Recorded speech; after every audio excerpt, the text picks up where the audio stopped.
अखिल भूमंडलीय सर्व शिरोमणि मुनि समाज के संस्थापक आदि मुनीश्वर योगेश्वर सदगुरुदेव शिव मुनि महाराज की जय।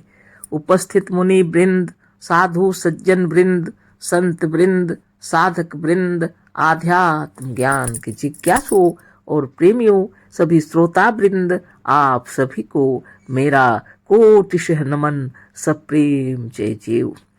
तो आध्यात्मिक चर्चा चल रही है और हम लोग सदगुरुदेव शिव मुनि महाराज रचित ग्रंथ यजुर्वेद सूक्ष्म पर चर्चा कर रहे हैं। अध्याय 4 पर चर्चा हो रही है।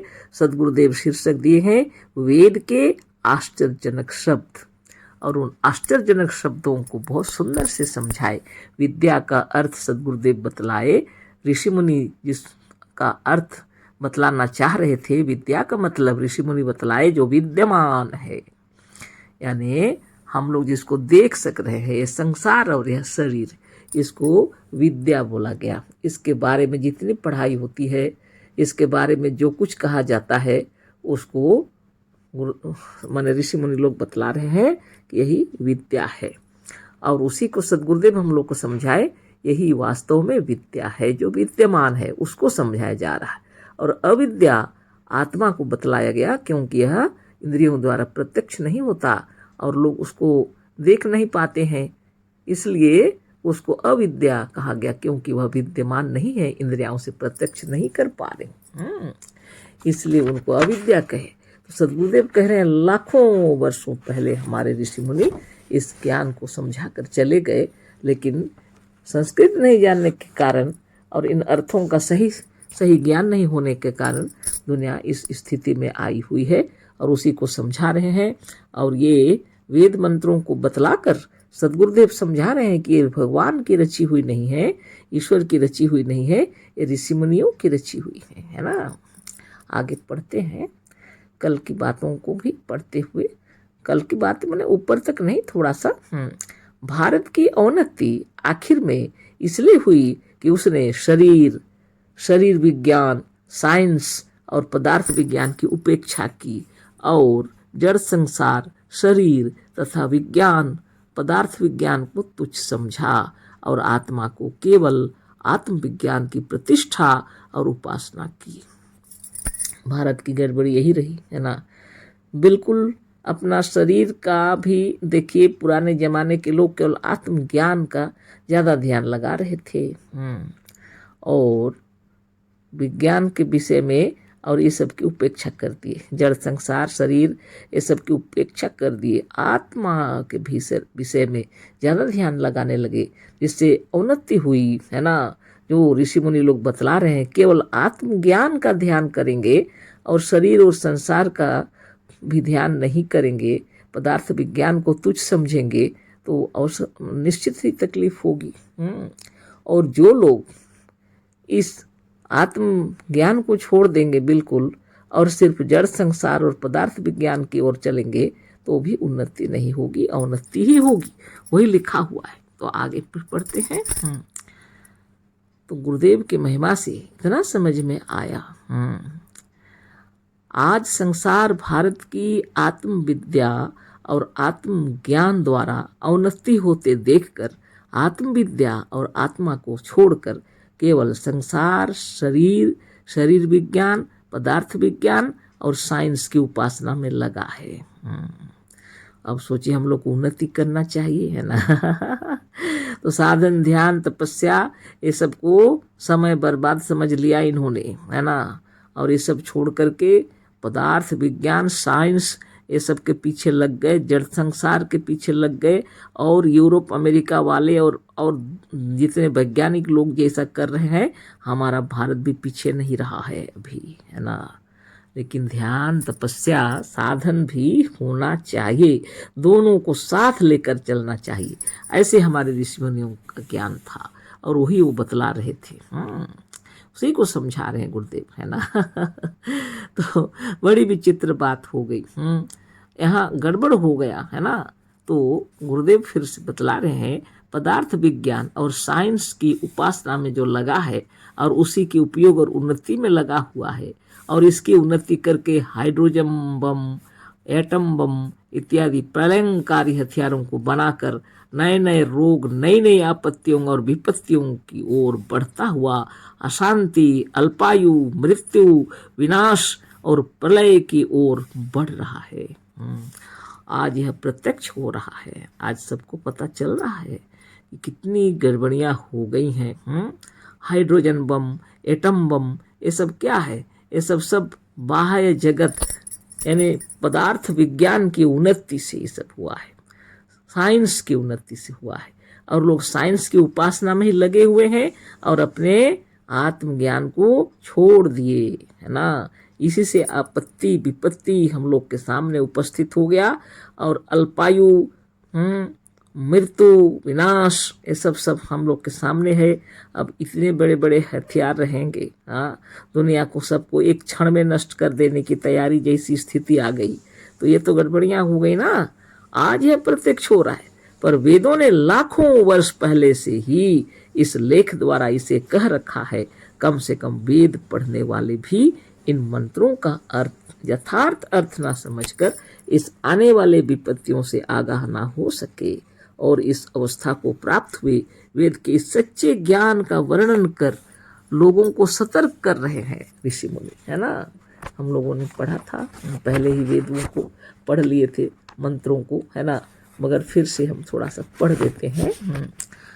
अंधम तमः प्रविशन्ति ये अविविद्यामुपासते ततो भू इवते तमो य ओ विद्यायार्ताः, है ना। ये है आपका यजुर्वेद अध्याय 40 मंत्र 12, जो गुरुदेव अर्थ लिखे हैं।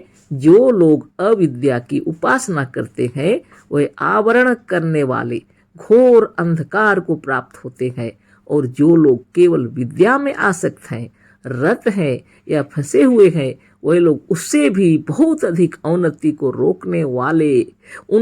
रोकने वाले अंधकार या अज्ञान को प्राप्त होते हैं। यजुर्वेद अध्याय 40 मंत्र 12। तो गुरुदेव हम लोग को समझा दिए कि विद्या किसे कहते हैं, इधर नीचे हम लोग को अच्छा से समझा दिए।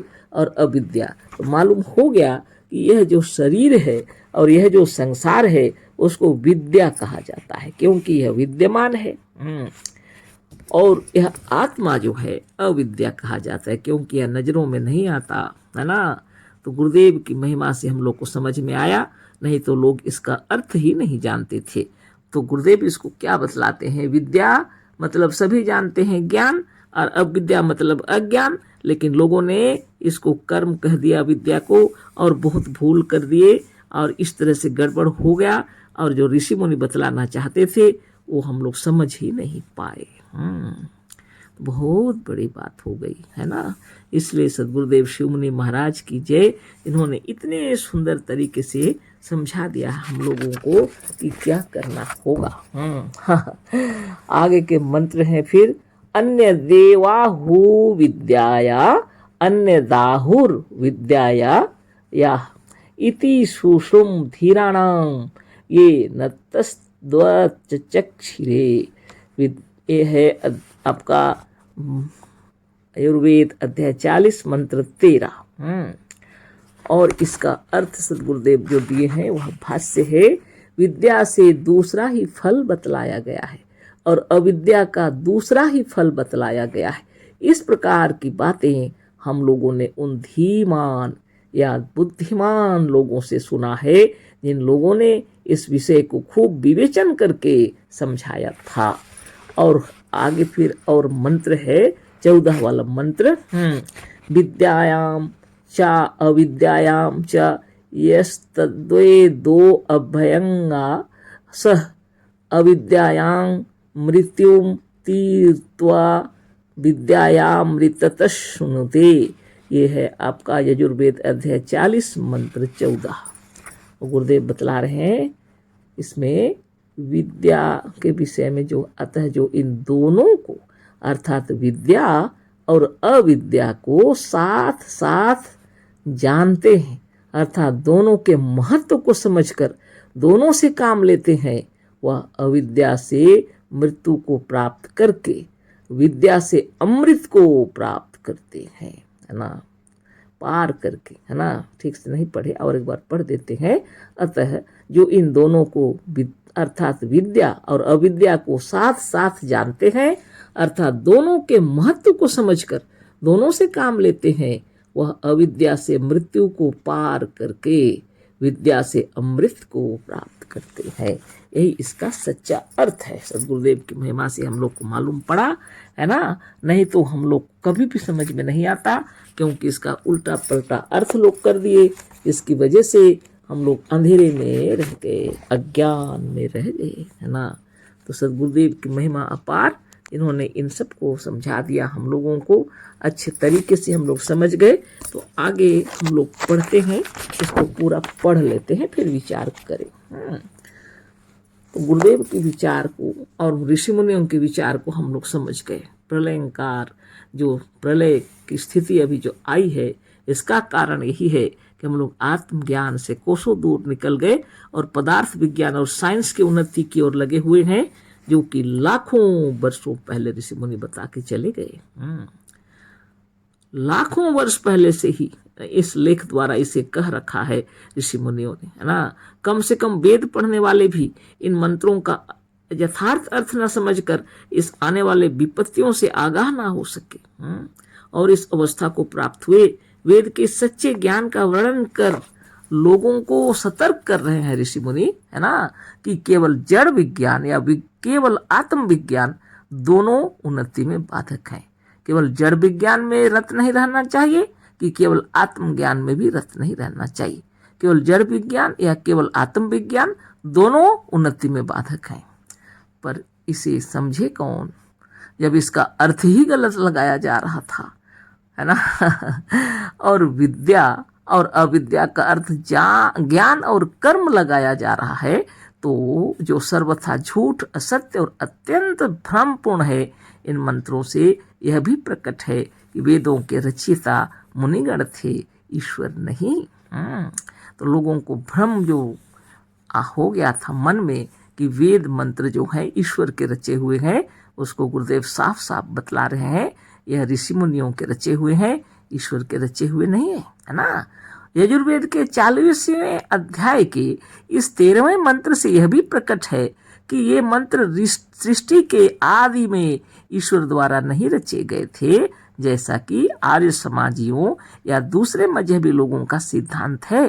क्योंकि इस मंत्र का रचने वाला कह रहा है कि इति सुश्रुम धीराणां ये नस्तद्विचक्षिरे। इस प्रकार से हम लोगों ने ऐसे धीमान, बुद्धिमान या ज्ञानवान लोगों से सुना है, जिन लोगों ने इस विषय को हम लोगों को खूब विवेचन करके समझाया था, लिखा हुआ है। मतलब यह है कि वेद के इस मंत्र को जिसने कहा है, उसने यह ज्ञान किसी दूसरे विचारवान या ज्ञानवान से सुना था, है ना। इति सुश्रुम धीराणां ये नसत्तद्विचक्षिरे लिखा है ना। अतः बहुत सुंदर बात, अतः यह ईश्वर नहीं हो सकता। दूसरों से कैसे सुनेगा? क्या ईश्वर भी किसी से सुनकर ज्ञान प्राप्त करेगा? कभी नहीं। आज समाजियों के संस्थापक स्वामी जी ने ऋग्वेद भाष्य भूमिका के पृष्ठ 15 में कहा है कि ईश्वर ने प्रथम वेद रचे, उनके पढ़ने के पश्चात ग्रंथ रचने का सामर्थ्य किसी मनुष्य को हो सकता है? उसके पढ़ने और ज्ञान के बिना कोई भी मनुष्य विद्वान नहीं हो सकता। पर यजुर्वेद का यह मंत्र सिद्ध करता है कि वेद के इन मंत्रों के पहले भी अनेक ऐसे विद्वान थे, जिन्होंने खूब विचार करके इस मंत्र को बनाने वाले या रचने वाले से यह ज्ञान कहा था। यह कहने वाले विद्वान या धीमान भी एक ही नहीं थे, अनेक थे, क्योंकि इसमें जो धीराणाम शब्द है वह बहुवचन में है। अतः इस विचार से भी वेदों का रचने वाला ईश्वर नहीं हो सकता। शतपथ के वचन से भी यही सिद्ध होता है कि वेदों को ईश्वर ने नहीं बनाया। ते व्यस्तप्नेभ्यस्त्रेव वेदा अजायन्तः अग्ने ऋग्वेदा वेदो वायो यजुर्वेद सूर्य साम वेद। आयुर्वेद 5 अध्याय 5 ब्राह्मण 2 और कांड 3। इन तपस्वियों से तीनों वेद उत्पन्न हुए। अग्नि ऋषि से ऋग्वेद, वायु से वयुर्वेद और सूर्य से सामवेद। पर स्वामी जी का कहना है कि इन ऋषियों द्वारा ईश्वर ने वेदों को प्रकट किया, पर इसमें अजायंत शब्द है, जिससे यह प्रकट है कि वेद मंत्र ईश्वर के रचे हुए नहीं है ना। तो इस तरह यह जो अध्याय 4 है, वेद के आश्चर्यजनक शब्द पूरे हो गए हैं, और कल से हम लोग अध्याय 5 की बात करेंगे। और आगे सद्गुरुदेव फिर समझा रहे हैं, तो आप और हम सब जाने कि ऋग्वेद हो, यजुर्वेद हो, सामवेद हो या कोई भी वेद, चारों वेदों में से कोई भी वेद में किसी भी ईश्वर ने रचा नहीं इसको, और वो किसी विषय में यह समझाए नहीं है, केवल मनुष्य आत्मा के बारे बतलाई गई है ना। ये वेद ऋषि मुनियों के रचे हुए हैं, ईश्वर के रचे हुए नहीं है ना। और कल फिर बातें होंगी। अशेष धन्यवाद, कोटि नमन, सप्रेम जय जीव। सद्गुरुदेव शिव मुनि महाराज की जय।